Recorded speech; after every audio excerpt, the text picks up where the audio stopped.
I remember about 6 or 7 months ago when we last spoke to you, you mentioned the impact from the Hong Kong protests was basically a life and death situation for G.O.D. What's the situation like now as we are in the middle of this pandemic?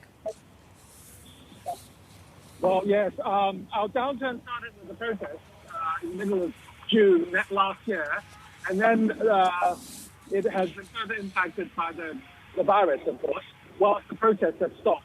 So I would say that we've dropped another 40% from the protests. So it's a second phase of our life and death, I'm afraid. But we're still hanging on. Still hanging on. What have you had to do to adapt in this environment right now? I mean, you have 8 physical stores. Have you had to reduce some of your operations a little bit? You mentioned last time that you don't want to lay any people off. Has that strategy changed?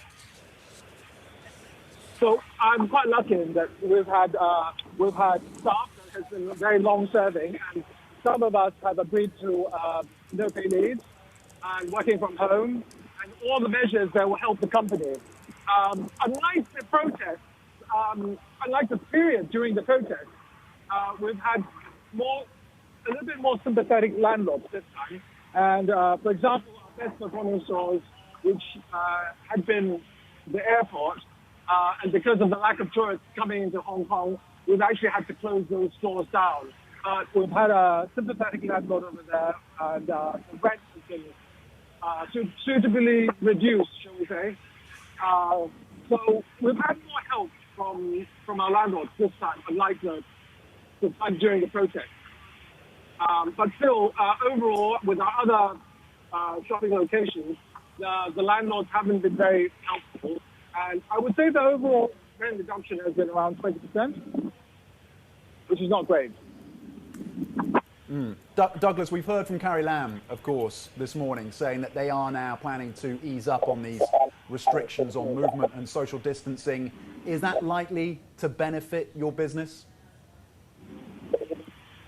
40% of our business comes from visitors from overseas.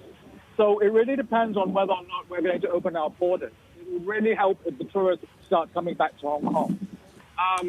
As far as local consumption is concerned, we are actually rapidly changing our business model to cater for more local shopping. I think we've seen a better uptake on supporting local businesses by Hong Kong people. For example, our face masks. We are completely selling out of face masks, and we can't make enough of them because of the fact that we are a local brand, we're a Hong Kong store, and we feel there is a degree of support by Hong Kong people for Hong Kong businesses. So I think I think this virus is actually going to affect us, maybe in a positive way, in the retail sector, because of the lifestyle changes that people have had.